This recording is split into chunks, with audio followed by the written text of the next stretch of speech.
Hello everyone, my name is Chin Valdez, and today I want to show you how to use the power of the Royal Guard in PvP.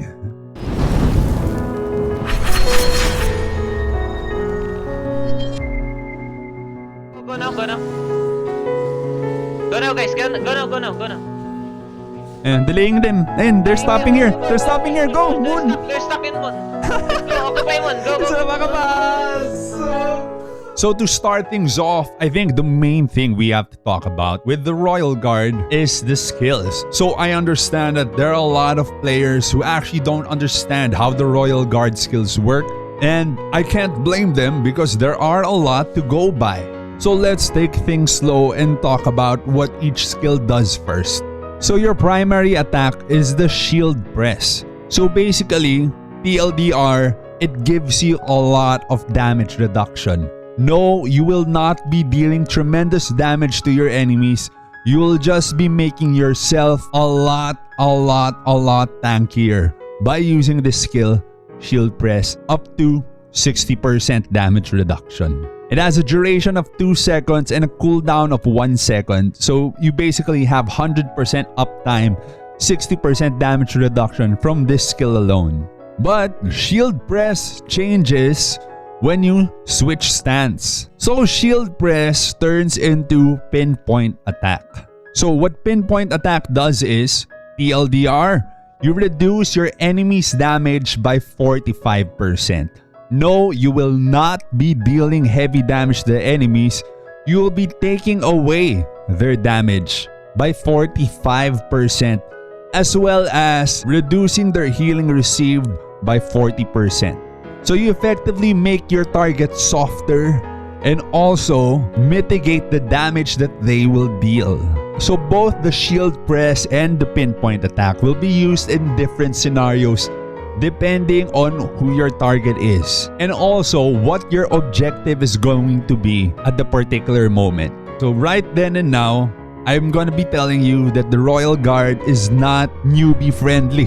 It's not gonna be one of the easiest jobs to use here in Ragnarok Origin, and it's definitely one of the more complicated jobs. We just started off by talking about one skill, but I'm already telling you that you can't be using it on every target. You have to be choosing which targets to use it on, and also what scenarios to use it in. Given both skills, shield press and pinpoint attack, I would recommend you be using pinpoint attack against enemy whales. Enemy whales or against enemies with high divine power, hard-hitting enemies. While the 60% damage reduction sounds amazing, you'd be doing a lot more by reducing your target's physical or magic damage and also to make them softer. So basically, focusing down enemy whales with pinpoint attack will allow your teammates to kill those whales because they're gonna be softer, and also the enemy whale will be dealing a lot less damage.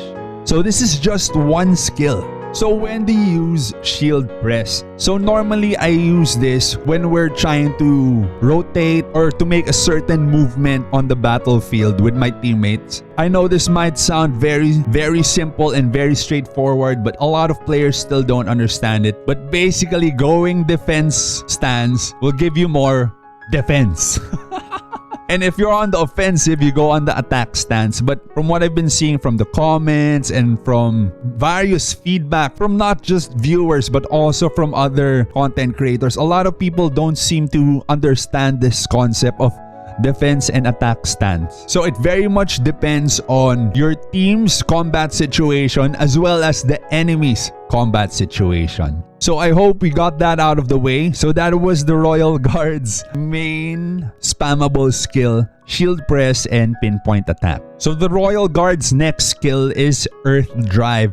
So what basically happens is the more enemies you hit with Earth Drive, the more physical and magic defense you get, up to a whopping 50% physical and magic defense buff. And to top things off, also a shield that lets you absorb 200% of your physical and magic defense. So I can't emphasize enough how disgusting this skill is. It makes you extremely tanky the more enemies there are. But moving to the attack stance, instead you get Holy Thrust. So what Holy Thrust does is, it targets a single target, it stuns them for 1 second, but it also applies a debuff for 8 seconds, in which if the target receives other sources of stun, the duration is increased by 50%. So let's say a target receives a 3-second stun from someone, from somewhere. Then that target will be stunned for 4.5 seconds instead. And also, if you hit the target with your first skill, which was pinpoint attack, you also get a shield for up to 20% of your max HP, effectively making you tankier again, even if you're in the attack stance. So the Earth Drive was a very effective AoE skill that made you tanky. This is also a very solid single target skill. So remember when I mentioned it really depends on the situation. It depends if there are lots of targets or if maybe you only have a single target. So you'd be switching stances. It depends on the situation. But you'd only be able to effectively select which skills to use if you have a deep understanding of what each skill does. So those were the two skills that we normally have on our auto skills. So that was Shield Press, which turns into Pinpoint Attack during the attack stance, and Earth Drive, which turns into Holy Thrust during the attack stance. And actually, those are also the only two offensive skills that we can put in our auto settings. So now let's talk about the manual skills that we're gonna be using with our Royal Guard. So that's gonna be the King's Grace and the Decisive Domain, both of which you cannot put in your auto skills. So what King's Grace does is it gives you a shield in whichever direction you're facing, which reduces incoming damage by up to 60%, as well as 30% for your surrounding party members. So it makes your entire party a lot more tanky. Normally, you could use this for clashes, but I personally use this when we're rotating as a team. It makes bogeys from behind attacking our team deal less damage. At the same time, we also have Nexus Engine Talent, which gives us more movement speed and also reduces enemies' movement speed. So it will slow down their rotation while increasing the speed of our rotation and also making our team more tanky during such rotations. So that's where I normally like to use King's Grace. And now let's talk about one of my favorite Royal Guard skills, if not my most favorite Royal Guard skill, which is the Moon Slasher. This is an extremely overpowered skill I very often use in most clashes. So what the Moon Slasher does is, initially, it lets you dash towards a target, kind of like how charge attack works. It stuns the target for 1.5 seconds, and then for 7 seconds you cast Gravity Slash, which continuously pulls in nearby enemies towards you. So you're pretty much forcing enemies to gravitate towards you, pulling them in whichever direction you may please. So this is definitely one of my favorite Royal Guard skills. Extremely overpowered, which we're gonna be demonstrating later on. But please do take note, with everything that I've been saying, you're not gonna be dealing damage. You're not gonna be the one killing all the enemies, but you're still gonna be extremely effective on the battlefield. You're just gonna be playing your role as a tank/setter, which we've never had here in Ragnarok Origin before. We've never had the tank setter before. We never saw it in the Rune Knight. We never saw it in the Paladin. We never saw it in the Lord Knight. And now we finally have the Royal Guard. So this is one of the most overpowered skills I've seen so far, the Moon Slasher. And now let's talk about the Royal Guard's ultimate. So since the Royal Guard has 2 stances for the Mighty Defender build, we also have 2 ultimates, which you can actually use simultaneously as long as you have energy for both. So let's start off with the Defensive Stance ultimate. So TLDR, you give your allies inside the domain a 20% physical and magic damage reduction buff, and you also give yourself a 30% physical and magic damage reduction buff. And also, you take 30% less damage from enemies outside the domain. So it's a pretty big area, and this is what it looks like. It's kinda like the size of a terminal wing. Now for the offensive decisive domain. Now this is where it gets really nutty. With the same size of AoE, you increase the physical and magic damage that enemies take within the domain by 30%. It also increases your movement speed inside the domain. When enemies try to leave your domain, they get stunned for 2 seconds. So they're a lot softer when you're inside your domain. They become softer again when you hit them with pinpoint attack. They get stunned and they can't leave. If they leave, they get stunned again. So it's a pretty big area. It's also the size of a terminal wing. And so this is what it looks like. So this is equally important and might as well be another skill already. But let's talk about the Emir's tiers. So now the tier 1, 2, and 3 are basically just more damage reduction and more ways for you to gain more stacks for your passive, for your ult. But probably the most overpowered tier I've seen so far in the game is this one. The tier 4 Mighty Defender Emir's tier. Entering defensive stance heals you for 40% of your max HP. And entering attack stance grants you control immunity for 5 seconds. So basically, you're immune to stuns, you're immune to freeze, everything that might stop you from moving, you're immune when you switch to attack stance. And when you're taking damage, you're losing health, oops, you just switch back to defense stance and now you heal for 40% max HP. Extremely overpowered, definitely a must-have Emir's tier. And the cooldown is very small. The delay between switching stances is also extremely small. So it's just an 8-second cooldown. When you go back to the initial stance, it's back.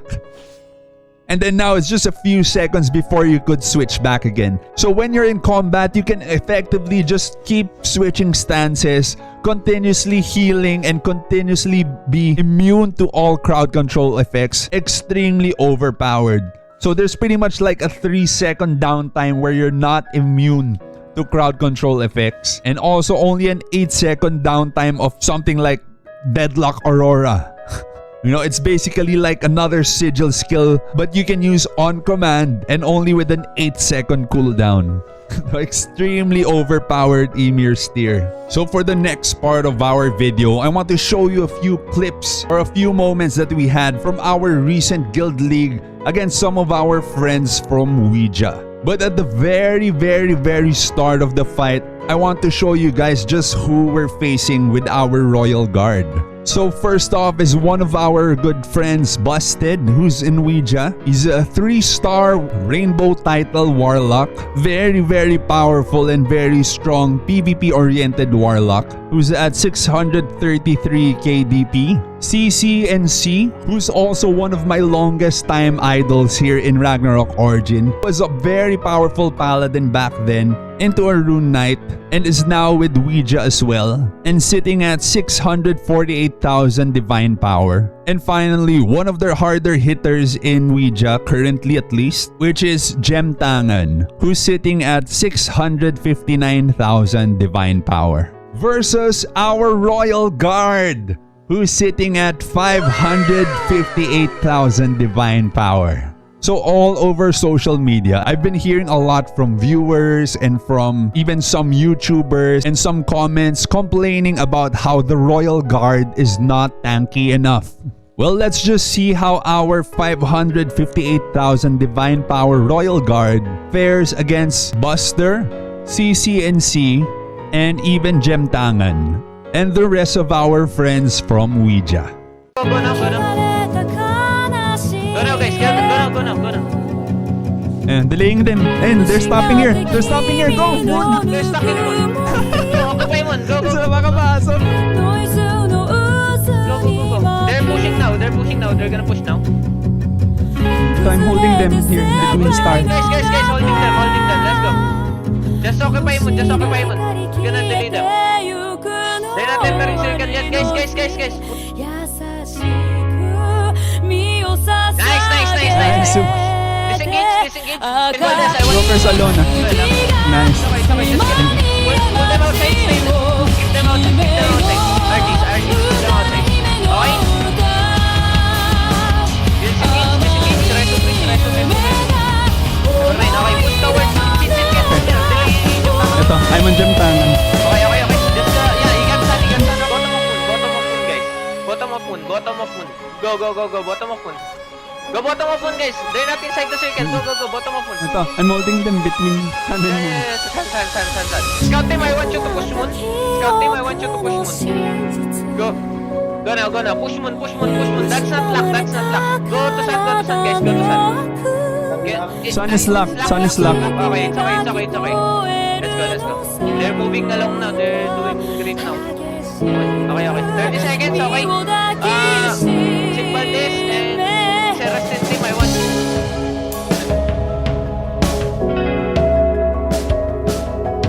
Go. Skill the maps. Okay, all good. Scout team, go to moon. The rest of the teams go to sun. Go.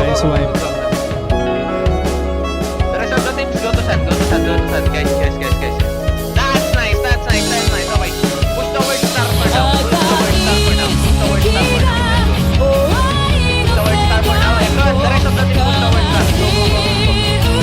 They'll be taking star first while they occupy the sun.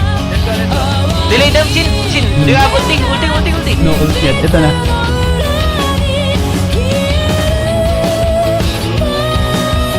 They were right there. If you want. Ayan, I still got a lot of them.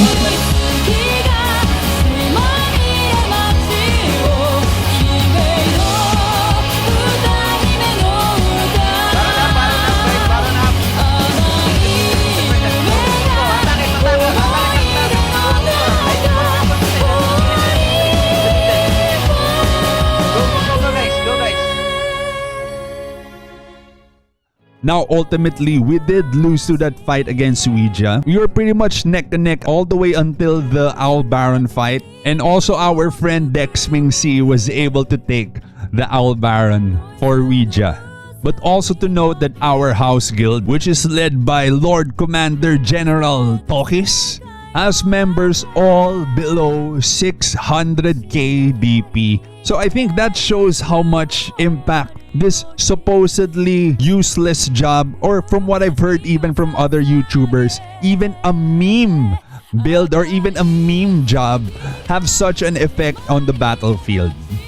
With all of that said, Royal Guards are actually extremely tanky. They're not soft. Royal Guards are not soft. Maybe you're soft. Maybe you haven't seen our Royal Guard videos. So if you have a friend who has a soft Royal Guard, be sure to send them this video and also have them watch our Royal Guard build videos here on our channel, Chin Valdez TV. If you've made it this far and you've enjoyed the content, consider liking and subscribing. Special shoutouts again to our friends from WIJA. Thank you very much for such a fun battle, and I hope for a rematch next time. Turn on that notification bell so you don't miss out on our new videos. Hope to see you all on the next one. Royal Guards are pretty tough, but Shuras are still kinda crap, so Gravity, please do buff Shuras.